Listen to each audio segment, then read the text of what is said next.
What if I told you that my goal on Etsy this year is to make $200,000 profit? Do you think it's possible for a shop that's only been open for just over 2 years to bring in that kind of profit its third year in? And do you think the January numbers suggest that I'm going to hit my goal? Well, I'm happy to announce that the January numbers suggest just that. We're going to jump into those January numbers. I'm going to share all of the details with you, and then stick around to the end of the video because I'm going to give you 5 things that you could start doing in your shop now to build this kind of success in your shop. Before we get started, drop me a quick comment because I would love to hear what kind of career comes to your mind when you think $200,000 a year. Simply Shauna here, guys, and if you're a subscriber, we welcome you back.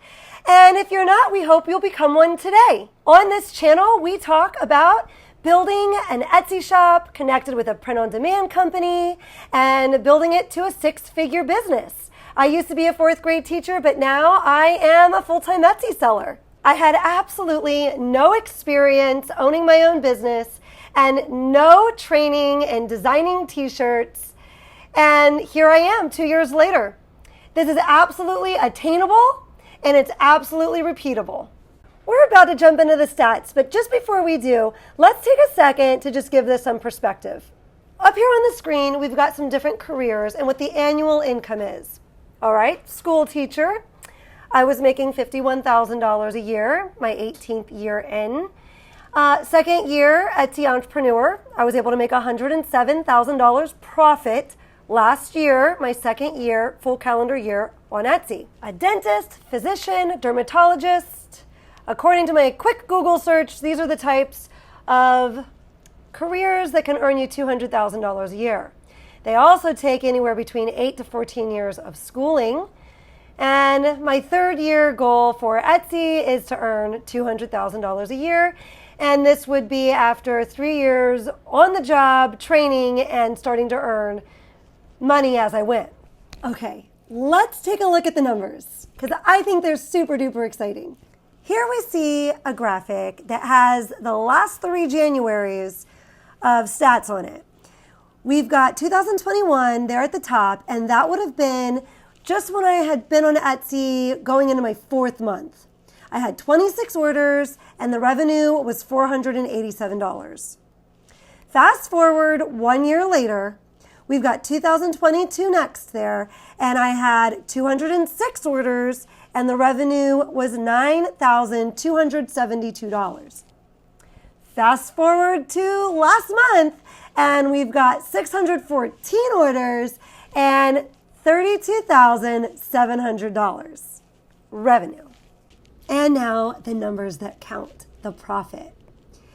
So in January of 2021, the profit was a whopping $112. And in January of 2022, about a year ago, the profit was $2,944. I was still teaching, and I remember being in an excited conversation with some of the other teachers about what was going on in the shop that January. Now, fast forward 1 more year, taking us to current times, last month, and the profit was $6,704. If you're a math whiz, you might be thinking, but Shauna, don't you need to be making $16,000 to $17,000 a month in order to achieve your goal of $200,000 for the year?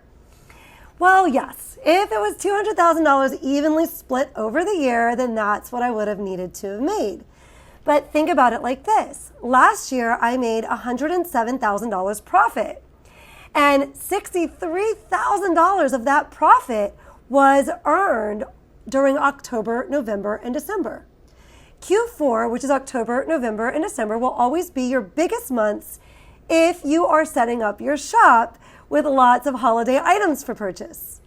In e-commerce or any sales, you always are going to drop in January because people are done buying gifts and they spent a lot of money over the holidays.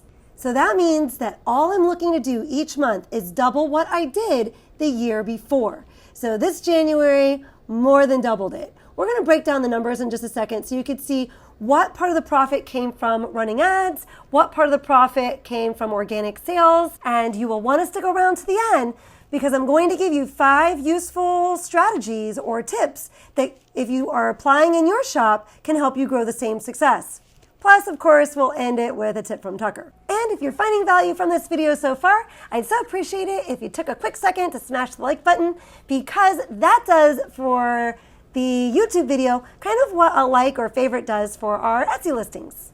I'm going to show you some of the statistics that I used from my Etsy shop and from my Print on Demand shops to help me figure out these numbers. And then I'll show you a breakdown of what part of my profit I have estimated that came from organic sales and what part of it came from my Etsy ads. Once you're in your Etsy account, you're going to go over to the left-hand side and find your shop manager. And then under there, you'll find finances. And then you're going to want to find monthly statements. Here, you'll have an option to pick the month and the year so that you can see the stats. Here we are in my January stats. And the arrow is pointing to the most important number here. It says $25,676.54. And that was my net profit. It wasn't really my profit because I still have to deduct what I paid Printful and Printify from that number. But if I wanted to see, all of the places where the money was coming and going here, we've got the sales and fees. You see a much bigger number there, $32,473. But from that, some of that I never saw. That was sales tax that Etsy collected on my behalf and got to the right spot. This was also, there were refunds that were included in that number. And then if you look over to the next box there, it's fees. So all of my listing fees, my transaction fees, my processing fees, altogether came to $3,680.52. And then you could see my marketing, which are my Etsy ads down there toward the bottom, was $3,116.93. But Etsy did all that math for me. They subtracted all of that extra stuff out, and that leaves me with $25,676.54 that Etsy actually paid out to me. And then we've also got a quick graphic here of how I figured out what I spent with Printful. So if you go into your Printful account, you can, on the left side, find a spot that says statistics.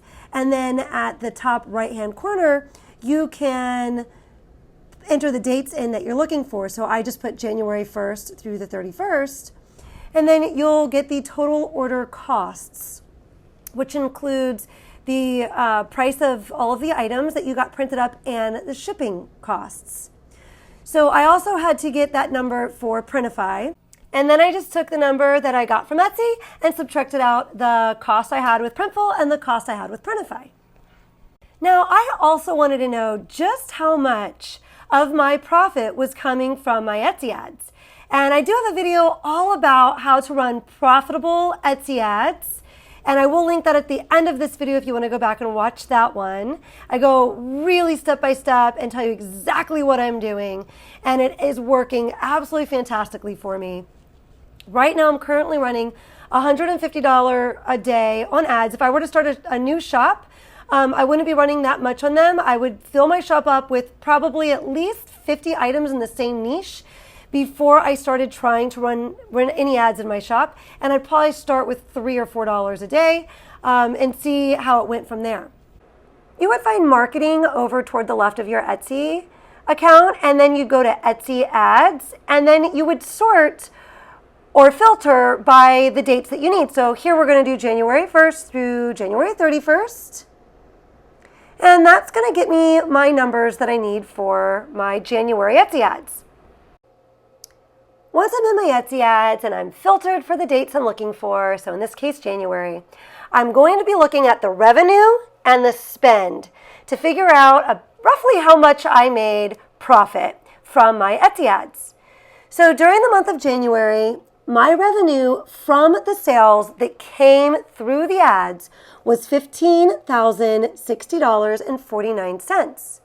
So I'm going to take that number and multiply it by 28% because that's usually about the percentage of my revenue that is profit. When I multiply those two numbers together, I get what the profit would be if I didn't have to pay Etsy for those ads. So that number is then subtracted by my spend, which was $3,134.65. And after I did this bit of math, I got $1,082.29. So that means that out of the $6,704.11 that I earned as profit for January, $1,082.29 came from the ads, the profit from ads, and that left me with $5,621.82 in profit from the organic sales. And that leads us to 5 useful tips that you can start applying in your store right now to help you lead you toward these kinds of numbers. 1, evergreen niches. So what I mean by an evergreen niche, something that sells year-round. And you really want to pick 1 or 2 of them, and you want to keep adding to them. Don't get bored and stop, in 20 listings from now, or 50 listings from now, or 80 listings from now. Do a little research, find an evergreen niche that interests you, something that you think is fun to design in, something that maybe you're also interested in, so you'll enjoy designing in it. And the trick here is not to give up on it too early.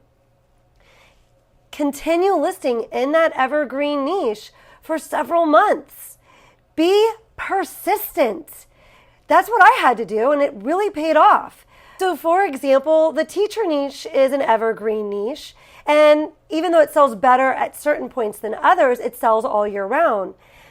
But the trick was to make sure I hit as many of those teacher events and those teacher t-shirt wearing holidays and those moments where teachers are looking for shirts. I had to keep hitting those events throughout the year in order to finally start making some progress there. Another example that comes to mind is when I was doing the Jeep Girl stuff. Now, I do not suggest you do the Jeep Girl stuff. That is trademarked. However, before I had realized that was trademarked, I had been doing that, and it took me several months to wiggle my way into that niche. But after a couple months, the sales just started to come. You have to be persistent. Wherever you're trying to make sales, you gotta stick around in that area and just keep adding. You can't add a couple things and then go, oh, I feel like going and trying this instead now. You're really just gonna keep pedaling yourself and never getting anywhere if that's your strategy. Now, that's not to say I don't suggest trying other things to see where you can get kind of a fire lit, and then you could double down on wherever you get that fire lit. But you want to pick a couple spots where you're persistent to see if you can get that traction. A few examples for you. Dog, cat, any other kind of animal lover type stuff. Job niches. I gave the example of teacher, but you've got nurses. Any job you could think of. And you don't have to just stick with one job. You could, maybe try a couple of different jobs that you're using designs for and kind of add to all of the ones that you've chosen to be consistent with. Keep adding to them over time. Hobbies. That list is endless. Funny quotes, sarcastic quotes, family niches, things for the family to wear together for any kind of events that you could think of a family doing together. And couples shirts. And this could be newlywed, honeymoon stuff, pregnancy stuff, or Halloween costumes that you're matching up together. You could think of endless ways to do couples shirts. 2, niche down, way down. So wherever your evergreen niches the evergreen niches that you pick. So for example, teaching. I'm going to want to niche that way down. There's a gazillion ways to do that. Or the reading teacher, the science teacher, the 4th grade teacher, the kindergarten teacher. And then the science teacher Christmas shirt, the science teacher Halloween shirt. Another example, you're doing nurse stuff. We'll now do specific types of nurses. Get yourself a list, go Google it. Jot down all of the different types of nurses there are. And then not only are you going to make nurse shirts for each, of these particular types of nurses, now go do nurse shirts for nurses who are getting married, nurse shirts for nurses who are pregnant. 3, rock solid SEO. Use a really good strategy for figuring out what your title and your tags are going to be. Make sure that they are phrases that people are searching in that search bar. I did a SEO video recently, and I will put it down in the description if you want to go check it out, where I go very step by step on exactly what it looks like when I'm doing my SEO research for my title and my tags. 4, and I kind of already touched on it, I think. I kind of said it earlier. Be consistent. This is really, really important. I don't want to see anyone waste their time. And if you kind of pop into your shop and do some listings, then pop back in again in 2 months and do some listings, you're going to kind of not, really be getting anywhere. You're not going to be getting any traction anywhere. So you just want to sit down and be mindful of it. Be consistent. Figure out what you want to be listing in and make sure that you're putting listings out every single week. 5, make goals. This has been one of the most important parts that has helped me achieve success throughout this. When I first started, my goal was 1,000 listings in 1 year, and I just simply was not allowed to give up prior to that goal. It wasn't a monetary goal. It was 1,000 listings in 1 year. This year, my goal is 2,000 listings. I have this monetary goal of $200,000, but how am I going to achieve that? I've got to get 2,000 really good, what I call sticky noodle listings out there to help me achieve that. And what I sat down at the beginning of the year and I divided that out. January was 250 listings. And this month I have to do 175 listings. And I did the math last night for the amount of days I have left for February. And I need 8 listings every day to achieve my goal. So go ahead and sit down and figure out what your goal is. Are you trying to get 1,000 listings in during the course of a year? Are you trying to get 500 listings in during the course of the year? Go ahead and do the division problem and just have it in your head. Okay, for this week, each week, this is the mark I need to make. And if you don't make that mark, redo your division problem the following week so that you can keep a handle on it and make sure that you are getting to that bigger goal of the listings that you have for that bigger amount of time. Thanks for staying to the end, guys. I do read every single comment that's left on any of my videos. And if you're still here, I'd love for you to drop down into the comments and tell me what your goal is for this year with your Etsy shop. Maybe it's just to open your Etsy shop. Maybe that's your first goal. Or maybe you have a listing goal that you are trying to achieve per day or per week. I'd love to hear about it. And Tucker, take it away.